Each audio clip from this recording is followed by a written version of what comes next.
Hi, I'm Tom Zelenka. Now, I'm just a beginner in the kitchen. In every episode of Carolina Cooking, I meet a different chef from a famous restaurant in the Carolinas who'll teach me to cook their secret recipes in just 30 minutes or less. Really good. Welcome to Carolina Cooking, shot on location at the Mansion on Forsyth Park and the 700 Kitchen Cooking School. Now, here's your host, Tom Zelenka. Hi, welcome to Carolina Cooking. I'm your host, Tom Zelenka, and it's like Mardi Gras around here today. Woo! Who wants beads, huh? Whoa. Thanks, Mike. Here you go. We're doing a little New Orleans-style shrimp today, and we have invited a chef to teach us how to make it, a chef from Charlotte, North Carolina, the Cajun Queen, Rob Gottfried. Rob, I appreciate you coming out. Thank you, Tom. And it's always Mardi Gras there at the Cajun Queen. Is that right? Absolutely. Alrighty. And this shrimp dish is an appetizer for you guys. It is. We serve it as an entree, but an appetizer is mainly how it's served, and it is one of our signature dishes. Now, excuse me, I'm putting my beads on that I've earned. I earned them a little bit earlier in the show. And now, is this shrimp spicy? It's very spicy. This is one of our spicier dishes. Alrighty. Well, where do we begin? Do we begin with the shrimp, or do we begin sauteing? The shrimp we don't need right now. We need to chop a few ingredients for it. Alright. We can dice up some green onions. Okay. That knife won't. Yeah, that knife won't work very well. We have a bigger selection right here. Okay. And how do you want them chopped? You go ahead. Just a fine dice. Okay. Oh, from the back end. From the back end. I usually start at the white end. Is that wrong? Well, you throw away the white end, so you cut down as far as you can go, and Really? then we just get rid of the stalk. Okay. I always thought the white end was the part that we wanted to eat. It depends what you're eating. On a leek, you would use the white part. You wouldn't use any of the green part. But on a green onion, you can use the whole thing. Okay. And is it a different flavor up in the green than it is in the white? It's more oniony in the white. I got It's definitely a stronger flavor. Okay. Good to know. Now, is this who wants some onion tips? You tried. Yeah, I gave it a tried. go. Jeez, wow, they turn on you so quickly. I know. Now we need to chop a little bit of the garlic. Okay, alrighty. I know rumor has it you like to smash your stuff. I you do. Get a little out of I control learned that little trick, and it's just the most fun to me now. Because I used to sit there and I would be like, got diced garlic. Oh my gosh. And now I've learned you just go like that, and it's done. And it's done. How much of this do we need? Probably a couple more cloves would be fine. A lot of garlic? It's a garlicky dish, and that would be good. Throw one more in there just for good measure. I've been working you can't be on wrong. the railroad. Can't go wrong. All the livelong day. Sorry. We're not on a railroad. Okay. So just, is that enough garlic right there? That is enough garlic. That's plenty of garlic. I'm sorry about that, Rob. Sometimes the mind just wanders. That's okay. It happens sometimes. Alrighty. Is that good? That's a little minced? Yeah, that's fine. Anything else we need to smash or chop? We need to peel and devein those shrimp. Oh, how do we do this? Okay, you take a shrimp very easily. You peel off the shell. Okay. Leave the little tail part of the shell on it. You peel off the little leggies and the... Yeah, exactly. Okay. And now what size shrimp are these? If I go to the store and buy them, what am I asking for? These are a 21-25 shrimp, which means that's how many you get per pound. Per pound. And going small. I wouldn't recommend going smaller than this, but you can go larger. There's the bigger the shrimp, you know. Go jumbo. Absolutely. What are you doing now? And then you take the knife and stick it through the back end, and there's a little vein in some of these that you pull out. All right. So you're just slicing through the back end. And you don't even have a vein in that one. A lot of them don't. These are a domestic white shrimp, and they're usually very clean and they're clean. They're that one's very nice, yes. And you can. Oh, I got a little gunk. Bit of one. I got a little gunk. Yeah, there you go. You just having a last meal. And you can always run them underwater when you're doing them, also to help you along if you're by a sink. And do we need to do some more? Oh, I think. You know, being that we're on camera, we seem to have a couple peeled already. Oh, well, we did cheat. I'm going to finish this one right here. So you take the legs and the shell off. Yes. That all goes away. And then... I'm sorry. Bad reach. It's okay. It's okay. And then you slice right down there. And that's got that one has a vein in it. Yeah, there's yes. Yeah, that one's awful. People tend not to like that very much. No, I can understand why not. Yes. Alrighty. All right. So that's not useful at all. No, not at all. God. Likes to stay with you. It does. Yes, absolutely. Man, this guy was an eater, huh? Yeah, he was full when he got picked out of the ocean. Yep. Alrighty. So, and then if we wanted to, we could run it under some cold water. Yes, absolutely. We'll just get that all out of there. Okay, so we have our shrimp a peeled. bunch of shrimp here. Okay. And what do we need to do with this? And now we need to put some oil in the pan. Oh, okay. We have the skillet here. Yes. Alrighty. Put a spoonful in the. Just a spoonful of oil. This is I've never seen yellow oil. Is that? It's a butter alternative that's used in a lot of restaurants. Okay. And could I find that in the grocery store? Oh, absolutely. Yes. I mean, you can use vegetable oil. Any kind of vegetable oil is fine. Is this That's thing- hot. It's hot. You don't need to touch that. You can tell. There's we got a little extra bit. Oh, okay. I'm taking it out. And I didn't know if we were adding a little extra flavor or not. Okay, So, first thing in is the garlic. Oh, alrighty. Garlic. All this garlic right here. Shake that. That's a nice sound, huh? It always is. Great smell.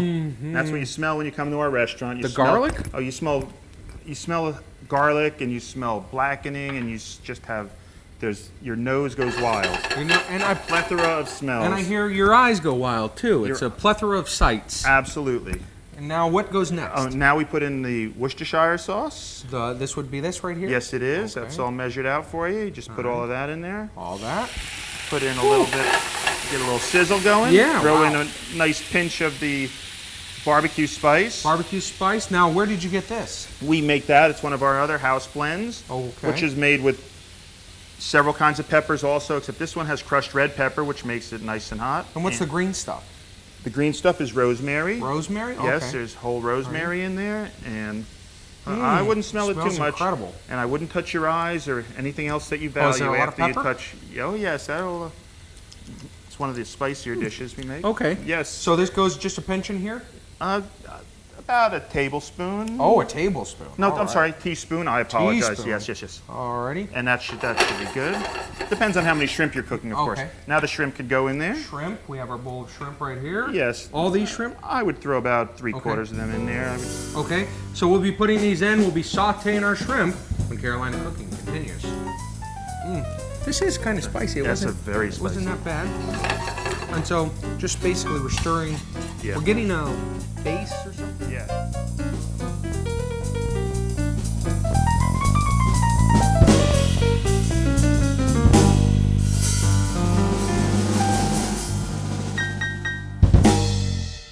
You can find the secret recipes of the best chefs in the Carolinas, all in one book, the Carolina Cooking Cookbook. Find the Carolina Cooking Cookbook in Amazon.com and our website, carolinacooking.tv.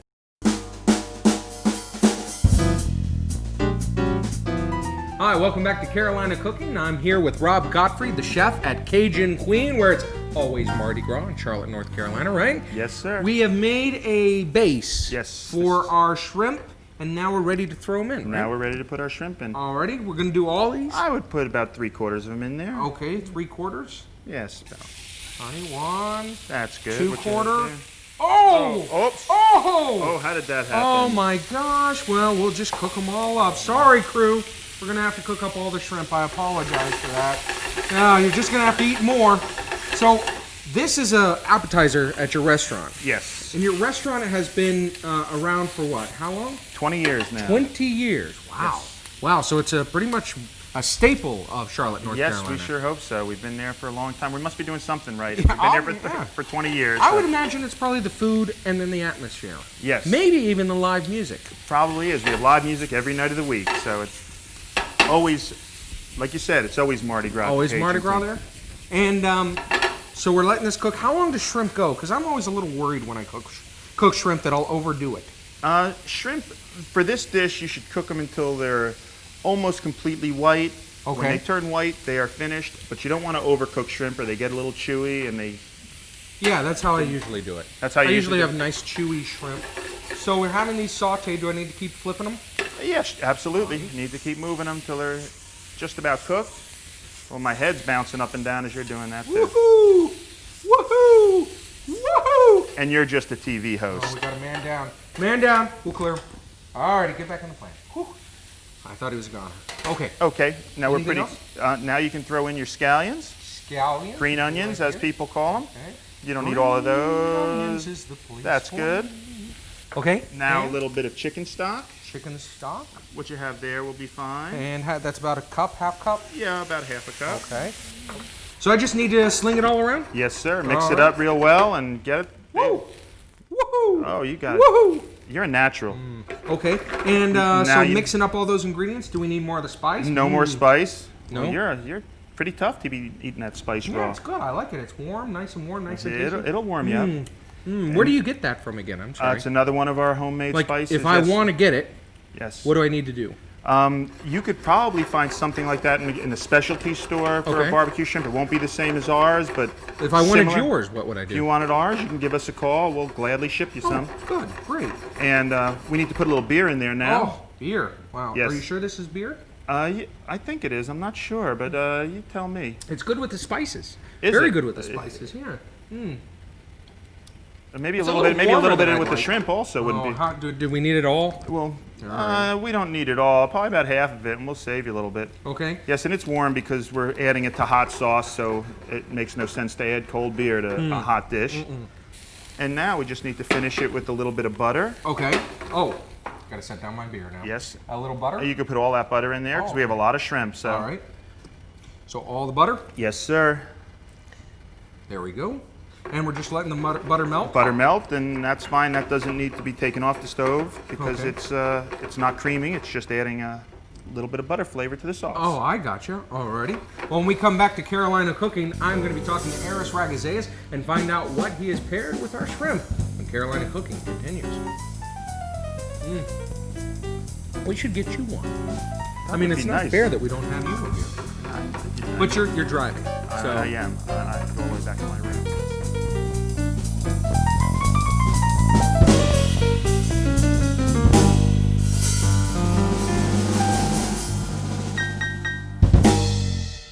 You can find the secret recipes of the best chefs in the Carolinas, all in one book, the Carolina Cooking Cookbook. Find the Carolina Cooking Cookbook in Amazon.com and our website, carolinacooking.tv. Welcome back to Carolina Cooking. I'm here with our wine and beer expert, Aris Ragazeas, in the wine cellar at the Mansion on Forsyth. And Aris, we are doing a shrimp, blackened shrimp. Oh, this is going to be really good. And you picked a beer to go with this, right? Yeah, I'm afraid this is just going to be a little too spicy for most wines. Okay, and usually you find any excuse you can to pull out the beer. And Shinerbach, I've heard of this one. This is one of the best-selling beers in the country. This is number 5 in specialty beers. Really? And they're not even distributed in all the states. Now, I'm going to break it down. Where does Shiner come from? Shiner, Texas. Ah, okay, well, that's easy. Neat little story behind this brewery. German and Czech immigrants came to Shiner, Texas, 2 of the greatest beer-making countries in the world. Hot climate, hot food, and no beer. Oh, no, no. So what they did was it was made like their own hell little for brewery. them, basically, right? Absolutely. Okay. So they decided to have their own brewery, call it the Shiner Brewing Company, and hired a brewmaster, Cosmos Spretzel, who brought his old family recipes with him. Wonderful. Brought his old family recipes with him, and this Bock beer was one of those recipes, and they're still today, even though they've expanded and grown, still making it the old-fashioned way with the original recipes. Now, where does Bock come from? Bock is a very special style of beer. Okay. Notice it's got a dark color, very much like your darker ales. Yeah. But this is not made in the same way an ale is. Oh, okay. Ales are made with what they call top fermenting yeast, usually with heavily roasted malt. Okay. And they come with a dark color and usually are very malty and also very hoppy. Just very intense beers brewed at fairly high temperatures. Yeah. Lagers are lighter beers made with bottom fermenting yeasts, and the beers turn out to be lighter, more subtle, and they need to be aged a little bit too. An example of an ale would be a classic ale. A classic English ale. Okay, like a Guinness? That's a stout, but it's made from those same yeast. All right. But ales, porter, stouts. Yep. And lager would be classically? Classic light beers that you would find in this country, Pilsner styles. Okay. Pabst? All of them. All right. This is a dark beer made in a lagering style. Okay. They roast the barley malt, but they make it with the bottom fermenting yeasts, age it a little bit. So what you get here is a darker style beer. So it's got that kind of richness and maltiness, but it's more subtle and elegant than your typical big, full-bodied ale, which kind of knocks you over the head. This is a little more seductive. So I'm learning here. This is like the Pinot Noir of beers? I guess you can draw that analogy in a way. Yeah. Okay. All right. Well, I definitely enjoy it, and I can't wait to get back and taste my shrimp because I can guarantee that those are going to be more better shrimp than you ever had in your entire life. I'm sure that this beer is going to go perfectly with it. Absolutely. And I'll be finishing up my dish when Carolina Cooking continues.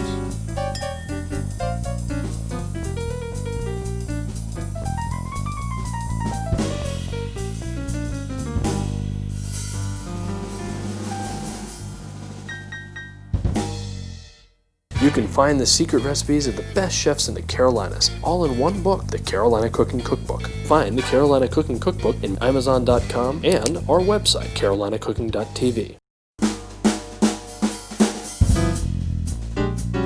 Welcome back to Carolina Cooking, where it's still Mardi Gras here, as it always is at Cajun Queen in Charlotte, North Carolina, right? Absolutely. We have finished up our New Orleans style barbecued shrimp. Well, actually, we need to do a little something else, right? We're going to put a little butter in there, Okay. but you can put the butter in there, and then I'll show you to make a very You simple want all garnish. this or just one more pack? Oh, you could just put it all in there. Alrighty, there we go.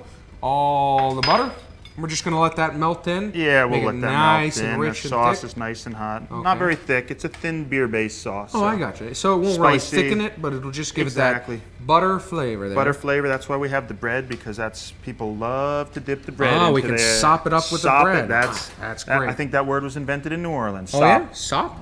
It should. Oh, okay. No, I'll agree with you. Sop was invented in New Orleans. We'll just say that, and then people can write letters saying, No, actually, sop was invented.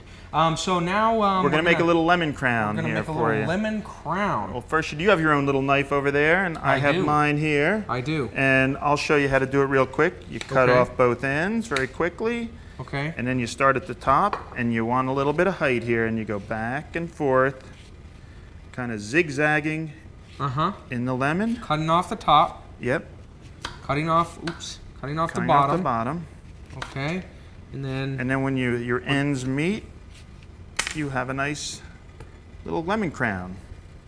so yours is nice. And then You could use a little bit more height on that. Oh. So you want to go we're just doing a zigzag. zigzag, absolutely. Okay. Well, that's more of zag, but not a lot of zig in your zag. But No. Yeah. But it makes it but you're a look pretty. TV host, so Yeah. well, I'm not a chef. Did you notice that? I mean, a lot of people don't notice. You know, they think, wow, the skill that I bring to the you show. smash garlic Yeah. like any But- chef I've ever seen. Ooh, mine did turn out fairly well. That was not very nice. Well, no, they'll rejects then. We'll use yours here. Okay. We'll actually use the one that we put a little seasoning on up front. So that goes in the center of That the... goes in the center of the bowl. Okay, center of the bowl here. Alrighty. There you go. And what else do you make? I mean, this is, we're making an entree size of this. You make it as an appetizer there at the restaurant. What other kind of foods do you have at the restaurant there? We're very innovative with our food. We have a lot of fresh fish and duck breast and our standard, I mean, your classic étouffée and Creoles and Étouffée, which is French, or is that Cajun? Yeah, it means little feet, right? It means smothered. Oh, Étouffée means smothered. You learn which is- something new every day. and I thought my French was You might want to fluent. try the tongs. Yeah, I was You'll figuring be- out how I was going to do be this. everywhere. So now I need to just throw some shrimp in and Yeah, then some shrimp sauce? around, exactly. Okay. And I'm trying to stay clear of the lemon? It doesn't. No, you pour the sauce over the lemon, but Alrighty. shrimp on top of the lemon wouldn't present very well. Okay, gotcha. Gotcha. So there's another one. And then a little bit of the sauce. Sauce. Ooh. Alrighty. That's okay. It happens all the time. Alrighty. Gotta clean that up there. And now you And then we taste put the a little shrimp or you piece of sop. bread? Yes, absolutely. Well, actually, what I'm gonna do, I'm gonna get us a little Shiner box. Okay. You don't have to twist my arm too Oh, I much. bet I don't. Alrighty. Oop. Little foam, but I'm still learning to pour. Still a novice in the pouring area. Go ahead and give us the shrimp a taste. I'm gonna go ahead and just dig in and bite one of these shrimp and just see how good they are. I'll go with you. Feel free to jump in. Wow, that's a good sauce. I'm gonna try the sauce. It's not incredibly spicy at the beginning, but then you get a little kick there at the Yes, end. that which is pepper in the nice. back of your throat will get you for sure. Now the sauce is really good. Yes, it's a thin, spicy, beer-based sauce. Just very popular in New Orleans. And what kind of bread is this? That's just a hard French bread. It's French very roll. good. We're gonna have a little beer. Have a little drink there. I'm enjoying this. I'm gonna get one more before the crew gets in here because as soon as they get in here, I get pushed out of the way. They look like a tough crowd. I have to try to fight back to the beginning, to the front, and it never works out for me. This is good. It's Mardi Gras here, folks. Mardi Gras. Who wants some beads? Who else wants some beads? Oh, hang on. Oh no, I'm caught. Who else wants some beads? Some beads over here. Yeah, some beads over here. Yeah, some beads over. Mike? There you go. Wow, weird. Yeah. To find out more about our beer, find out more about our recipe, find out more about Rob or Cajun Queen, visit our website at www.carolinacooking.tv. I'm Tom Zelinka, and that's Carolina Cooking. Thank you, Tom. Thank you.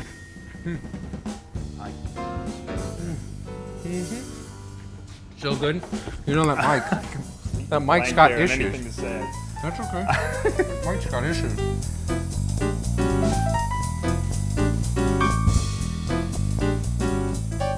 Go to carolinacooking.tv for the recipes featured on this show. Plus, on carolinacooking.tv, you'll find more information on the wines, chefs, and foods of Carolina Cooking. That's carolinacooking.tv. Carolina Cooking is filmed on location in 700 Kitchen Cooking School at the Mansion on Forsyth Park Hotel in Savannah, Georgia. For details on their hands-on cooking classes, call 888-711-5114 to book a class.